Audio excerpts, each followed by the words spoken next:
Delco Studios in Oklahoma City. This is NBA Draft 2010. Our coverage is brought to you by Diffie Ford, Lincoln, Mercury. I'm Jenny Carlson here with Brandon Chapman. Brandon, let's talk a little bit about Daniel Orton, Oklahoma City native, Bishop McGuinness alum. He's really rising up the draft boards out there, the mock drafts. Where could he go? It's kind of an amazing story just to see how high he's gone up as far as some of the projections.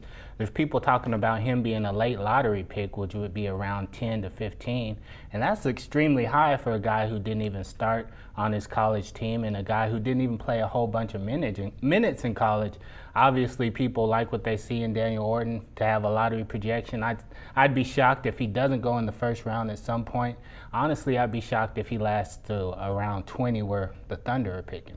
Now, obviously, his size and his potential are the things, his athleticism in that size, one of the things that NBA teams like most. But we saw signs of that athleticism when he was in high school. You've covered him for a long time. You were there the night he broke the backboard at McGuinness High School. Talk a bit about the legend that he developed over the years at McGuinness. Yeah, I really saw a lot of Daniel Orton at McGuinness. He really stood out to me his freshman year at McGuinness, I believe. It might have even been his first game. He came in and I believe he started in that game and somebody came down the lane and tried to dunk on him, and he's just a freshman and he rejected the shot, and that's when he really kind of started to stand out to me. And when I started to realize he was special and might have NBA potential was when he went against Blake Griffin, when Blake Griffin was a senior and Daniel was a sophomore. I mean, Daniel went head-to-head with him and really actually played pretty well and did a pretty good job on Blake Griffin. So that's when I started to realize, hey, this guy might have NBA potential. For all the accolades that Daniel got at Bishop McGuinness, went to Kentucky for a year and, as you mentioned earlier, didn't start. His journey over the last couple years,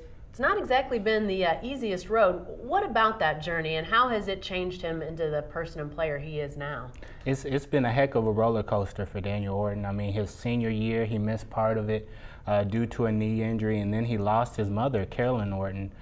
She died from lupus, and that obviously is extremely tough on a young man to lose your mother at such a young age. And you can see that he's kind of grown up from that, and just the way he's been able to handle it and be in the position he is in now just kind of shows you as far as the journey and just the maturity of him. You've seen him go from a young man to where he's a man now, just simply because what he's gone through over the past, I'd say, year and a half of his life.